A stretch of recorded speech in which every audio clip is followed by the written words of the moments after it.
claim servicing is becoming a real matter of distinction across insurers. 2026 is a major year for new regulations and significant legal changes. The market's beginning to hedge its bets a little bit more in preparation for a plateauing of rates. Hello and welcome to Insurance Business TV for our first Professional Risks Power Panel of 2026. We're going to look at what the market's doing right now, including the biggest gaps between customer claims expectations and how their PI policy actually responds. Our experts are back. Genevieve Matthews is Client Director with WTW Finex. Nick Beswick is Head of Professional Indemnity in Australia and New Zealand for Newline Australia Insurance. And Austin Rosier is Principal Risk Advisor for Omnisure. Thanks for coming back, everybody. Austin, let's start with you. What is the biggest single shift in the professional risks market that you're seeing now as we head into 2026? Is it pricing, capacity, claims trends, underwriting scrutiny, or buyer behavior? And can you give an example? Yeah, look, I think in many ways, the big shift this year is that there's not a big shift happening. I think a lot of the recent years that we have been broking in, there's been significant changes in market cycles and market trends year on year. And I'm really hoping that we're going to see some stability in the market this year, particularly when compared with, say, the last 5 years. I guess where I'm really seeing changes at the moment, or perhaps noticeable changes, is now that coverage and capacity is much more readily available than what it was. Claim servicing is becoming a real matter of distinction across insurers. And unfortunately, we've had some really frustrating claims experiences in financial lines in recent months, and particularly over the last sort of 6 months of this financial year, where we've had a number of clients who have had admittedly complex claims, but claims that have still, I guess from my perspective as a broker, taken much longer to rectify and get to a position of clarity on, which has understandably left our clients in the lurch, uncertain as to how to proceed, and in some instances having to incur quite significant costs up front because of insurers' slowness to respond or provide positions on indemnity, which obviously is quite concerning. So that's something that we're thinking really seriously about as a business at the moment, and it's factoring really heavily into our recommendations to clients as to where they will place business and where they'll actually have the policy, not just have the wording, but actually have the claim support the wording as well. Austin, I didn't officially welcome you back to the panel. Thanks very much for coming back. Thank you. And Genevieve, welcome back to the panel. Good to be back for 2026. Yeah, 2026 already, my goodness. And so what are you seeing there? What do you think is the biggest single shift, if indeed there is one? And can you give an example? Yeah, well, firstly, I agree with the comments that Austin opened up with. And I find that 2026, yes, it's very much discussions already with clients is what's the change? Well, there's no real change when it comes to price and capacity. But I think what we need to be aware of that for 2026, it is a major year for new regulations and significant legal changes in Australia. So there's a particular focus on financial technology and corporate governance. So I feel that this year the shift will be that insurers will continue to want to see how firms actually run, and they'll be looking for the documentation and the governance and, how firms are identifying and managing their risk when it's escalated and how their work is being checked. So it's definitely going to be a good year for firms with strong controls and getting broader terms. And firms without clear records probably won't experience as good of outcomes within this stable market. So I foresee that we'll be seeing sharper questions, particularly for legal and financial firms, around how advice is documented and when new tools or services are being used. So yeah, for 2026, I would say it's going to be driven by real risk behavior. And Nick, welcome back to the panel in 2026. Good to have you. Thanks, Danny. Good to be back. Yeah, it's always good to get your underwriting perspective here. What are you seeing at the moment? Are there any big shifts so far in 2026? And can you give an example of one, if there is one? I think 2026 is going to be interesting. This soft market's been a little different than some previous ones in that I think there's a growing acceptance of co-insurance for complex risks, especially construction-related PI risks, and not necessarily large risks, although that's more common, but just risks that generally have a higher than average risk profile based on their activities and project types. Why is that happening? I think it may be because much of the new capacity that's entered the market over the last 2 or 3 years has come from Lloyd's syndicates establishing a local presence. And those markets are perhaps more accustomed to a co-insurance approach than local players. I think in broad terms, I believe the market's beginning to hedge its bets a little bit more in preparation for a plateauing of rates and pricing as 2026 unfolds. I'm not seeing brokers rushing to change insurers, and I'm not really seeing an ongoing significant expansion policy terms and conditions that the market may have expected to occur at this stage of the insurance cycle. Nick, let's stick with you. And as you've alluded to there, I guess most industries aren't having much trouble finding cover right now, but there are always insurance challenges. Where are you seeing those in some of the policies you're selling to brokers? I think occupations and SME risks that are generally highly facilitated are coming under the greatest pressure. There's often large portfolios of business based on high volume of individual risks, and can be seen as attractive to many carriers as they offer some efficiencies in transacting business. In this kind of environment, existing MGAs come under sustained pressure as new agencies continue to enter the SME PI market, intent on building out their market share. That's generally what an MGA needs to do. So it's not sort of unexpected. Middle and corporate market continues to present opportunities to patient and discerning underwriters, however. And Austin, what about you? Are you seeing many insurance challenges? Yeah, I mean, obviously I touched on claims response earlier, and probably something that's also just worth flagging there is obviously we have expectations as brokers as to how insurers should respond. I think oftentimes as well, we find that it's difficult to manage clients' expectations where we have an expectation that an insurer might respond within 2 weeks as per the Insurance Contracts Act, what have you, whereas clients often expect a response in 2 days. I guess that often experience with insurance being limited to having, say, a car accident, where oftentimes you've got indemnity kind of confirmed within a day or two. And obviously, if you've got a complex legal dispute, that's just not feasible. Like we've got one at the moment that's literally tens of thousands of pages of discovery. And so that's obviously going to take some time to work through for the insurer. So it can be really difficult to try and mitigate and advise as to how to proceed in those scenarios. But I guess aside from the claims, where we're seeing some interesting, I guess, trends emerge is on multi-line policies. So IT is an example where you might often see your cyber and your professional indemnity, both financial lines written together.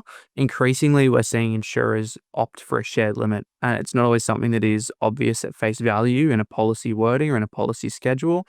And for some insurers, that's how they've always done it. For other insurers, that is something that they've introduced. So that's something we're particularly mindful of, where there are these combined policy wordings, which are often really helpful and really good wordings to have for, say, a complex technology risk.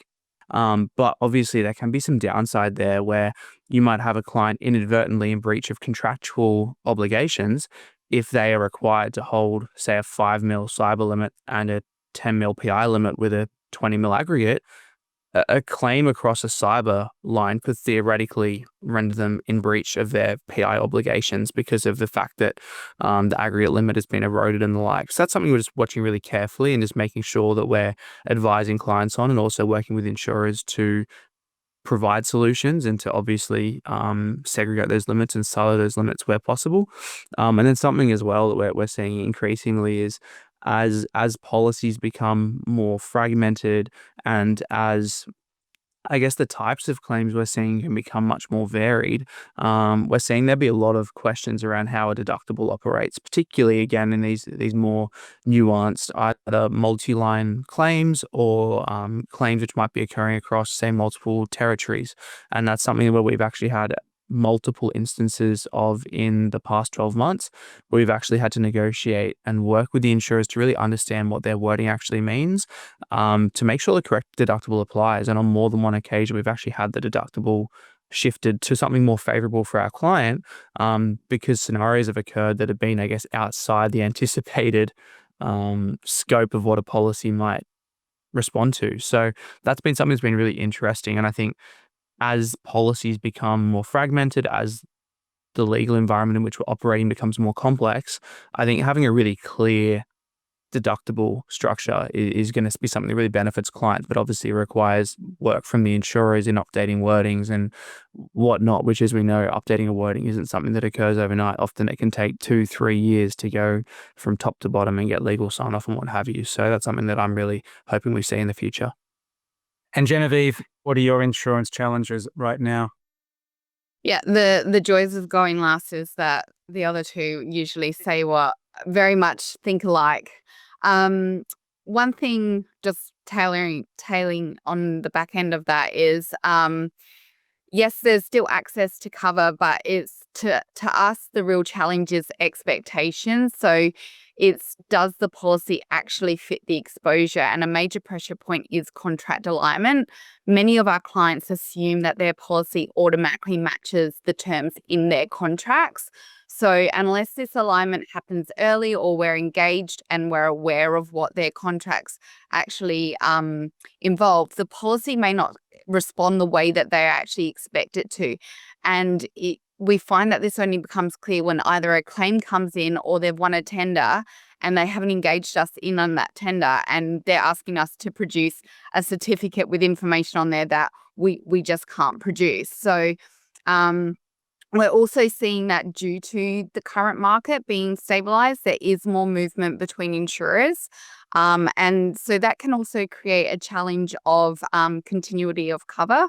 Whilst retroactive date can be unlimited, continuity of cover is not automatically backdated, and very rarely will another insurer agree to backdate that. And that is something that we're finding that sometimes is missed. Either the broker hasn't communicated that to the client, or the client's missed internally communicating that and making sure they're doing that sweep of any known claims or circumstances inside the business. So I'm just finding that overall in this softening market, there's movement of insurers and also the growing pressure around their expectations. They just think because it is a stabilized market, why am I not getting that cover? It should do what I signed to with that contract. You've been discussing it in some ways in that answer, but is it possible to put a finger on where you see the biggest gap between your clients' expectations and what their policy is actually going to respond to? Yeah, it's basically going on from what I was just discussing. It's contract language and policy language. So as I was saying, clients often say, my contract requires this, so the policy must cover it. But what they don't understand is that a policy doesn't automatically match a contract, nor it might not be able to. So, limits, exclusions, sublimits, triggers all appear in specific places. And unless we can negotiate early, we may not be able to meet those expectations of the client. We're also seeing gaps with new service lines and tech-enabled work because older policy forms don't always match modern delivery models. A classic example of this is traditional legal services and non-traditional. Some policies haven't adapted to what they deem as legal services and what firms are actually doing. So how do we close that gap? Start earlier with contract review and discussions with clients and underwriters.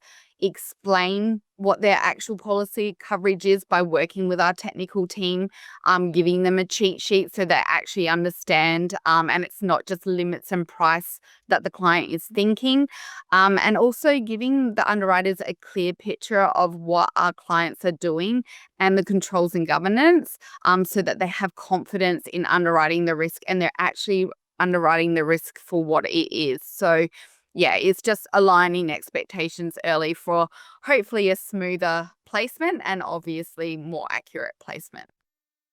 Nick, coming to you as the underwriter, where are you seeing big gaps, presumably not just involving the broker's clients, but the brokers themselves when you have an issue with a policy? Thanks, Danny. My thoughts are similar to Genevieve's. One area that I see gaps appearing or potentially appearing is around contractual liability extensions, PI policies. Brokers and clients can request extensions such as express fitness for purpose, but despite first appearing around 6 years ago, it still remains a niche offering of a handful of carriers. So beyond that, it hasn't really caught on. So I think most underwriters understand the inherent dangers of offering such an extension, especially in the case of annual design, construct, and other construction-related risks. Project types are often diverse, and scopes of work need to be very specific in every contract. But are they? Is the problem? Quite often they're not.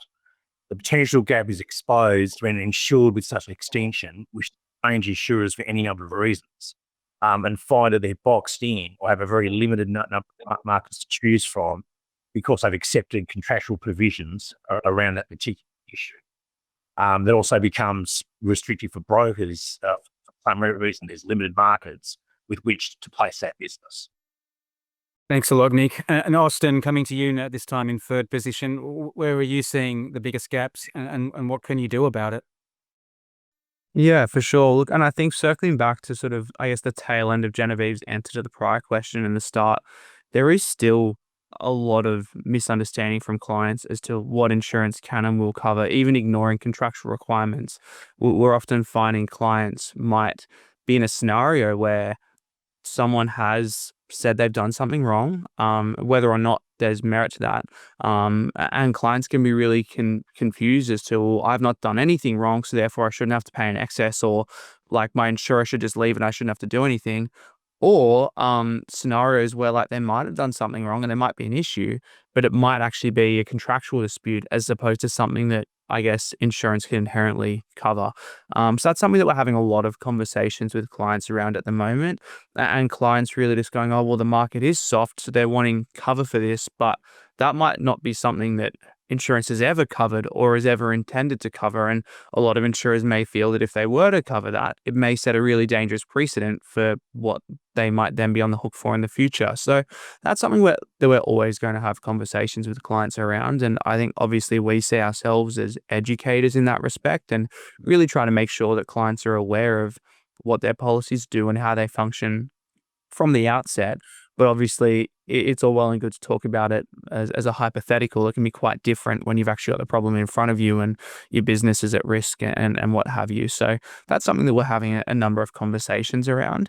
And something as well that, particularly with the softening market in recent years, has been clients obviously expecting savings and in many instances, those savings being available, but actually having conversations with clients around, well, your premium was 120 grand last year. It was 80 grand this year. And if you're looking at sometimes an option of say 20 grand, having conversations and actually saying, well, that might be available, but that might not be sustainable, and really trying to manage the expectation of don't just take the cheapest option available or don't just take what appears to be the best at face value, but actually having conversations about the long-term ramifications of their insurance, particularly with like a lot of these industries like D&C, where clients really have hurt on the insurance front in recent years. For them, savings isn't necessarily a sugar hit, it's actually a real reprieve to their business. So actually having conversations around that and trying to balance those two things. And then something as well is, again, with the softening market, is some of the endorsements that we saw that got really restrictive. And again, I'll stick with D&C here, but Australian standards conditions was something that we had a lot of issues with over the last sort of 2 to 3 years. And I'm pleased to report there has been some softening in the wording and the application of those conditions, where we saw so far as some exclusions actually carving out cover where something wasn't installed correctly, even if the item itself met Australian standards, and they'd say, well, that was just installed incorrectly or there was a slight design issue, and that was broad enough to knock out the entire policy. And similar with some of the insolvency exclusions, which would be as broad as to say, you're not just insolvent if you are per ASIC or the like, but you're insolvent if you can't pay your debts. And again, to use the construction or trade sector as an example, we had scenarios where principals might have been unable to pay their debts, so they weren't paying our clients who were contractors, which meant our clients couldn't obviously pay subcontractors for work that they hadn't been paid for yet. And so that was a very real claims issue that we had, where insolvency exclusion was triggered, and we had to push back and be like, well, the business wasn't insolvent.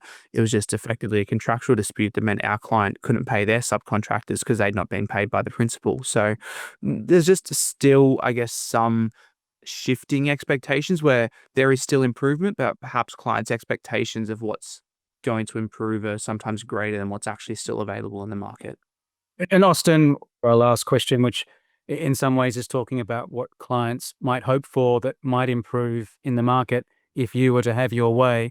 Can you look at the market and how it's operating now? And is the one thing that you'd like improved, Austin, that could improve the outcomes for clients and for the sustainability of the market?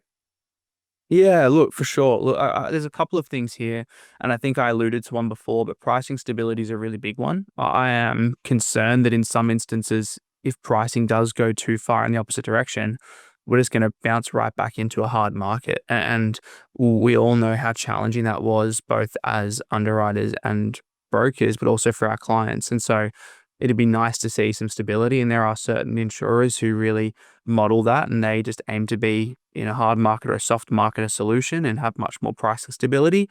But certainly with the rise of MGAs and agencies, which are generally much quicker to respond. I was reading some stats last week that they'll usually be about 10 weeks to respond, as opposed to closer to 2 years for an insurer, in terms of market shifts and the like.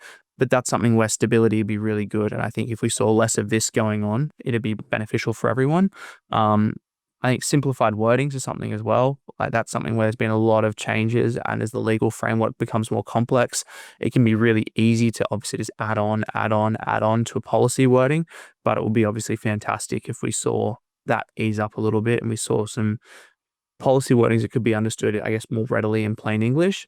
And the third one's probably one that I've had conversations with insurers about, and to be honest, they don't tend to like it. But I'm really concerned that, given the size of the business economy in this country, and the number of insurance players that now exist, there aren't really any safeguards against misdisclosure. I mean, obviously, you can look up a business online and check its track record and look at its directors and whatnot. But as an example, if you've had a significant claim under a business, insurers obviously aren't sharing that information with each other. And I know obviously there are significant privacy concerns and the like that would need to be overcome, but some sort of unified claims registry is going to make sure that the good operators are really well looked after, and the good operators are receiving the due benefit for actually performing well, and that there aren't bad operators out there who just misdisclose and go find a new broker and a new insurer, and I guess get away with the lower pricing that perhaps they shouldn't be entitled to.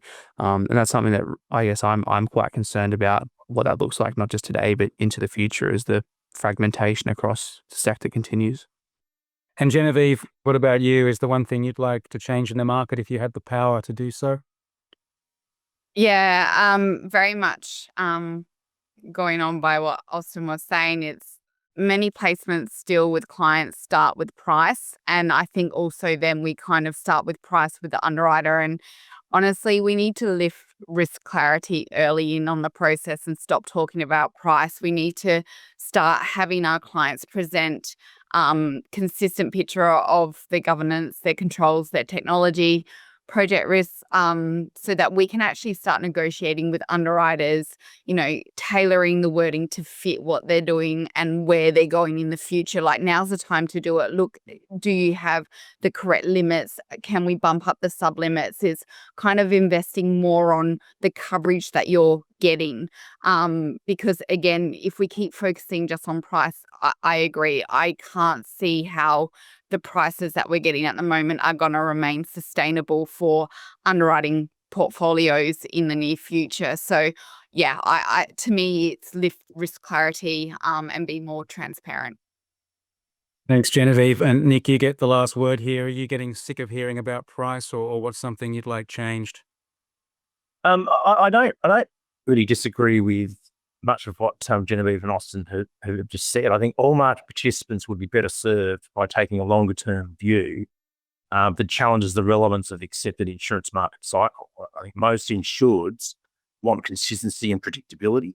Moving away from the market extremes would enable the industry to offer a more consistent and predictable approach to pricing and policy terms and conditions. I think an increased focus on issues such as continuity and claims and a more targeted approach to the marketing of individual accounts would assist in achieving that. Great. Thank you, Nick. And thank you, Austin and Genevieve. And thanks for watching Insurance Business TV. Bye for now.